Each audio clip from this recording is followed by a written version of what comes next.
Umalingaw-ngaw online ang kontrobersyal na komento ng isang veteranong showbiz columnist matapos magbigay ito ng diretsang opinyon tungkol sa bagong sparkle artist na si Eman, anak ng boksengerong si Manny Pacquiao.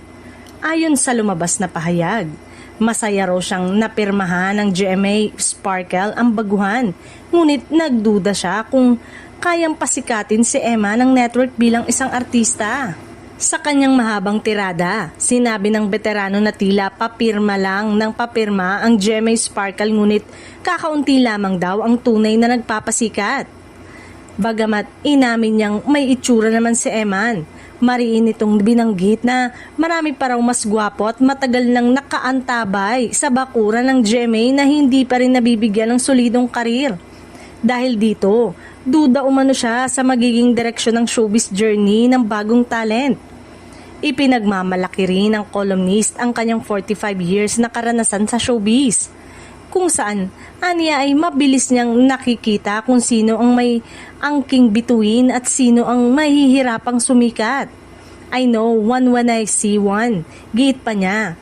Sabay-sabing isang tingin pa lang daw niya kay Eman ay alam na kung saan patutungo ang karir nito. Bukod sa pagdududa sa acting potential ng baguhan, nagbigay pa ito ng matapang na payo. Mag-concentrate na lamang daw si Eman sa boxing. Aniya, masisikat at mas yayaman umano ang sparkle talent sa larangan ng sports kaysa sa pag-aartista. Dagdag niya, mas nababagay daw sa personalidad at presence ni Eman ang pagiging atleta kaysa pagsabak sa showbiz. Sa ngayon, hindi pa nagbibigay ng reaksyon si Eman o ang Sparkle GMA kaugnay ng matapang na pahayag na ito ng veteranong columnist. Gayunpaman, hindi napigilan ng netizen ang mainit na diskusyon.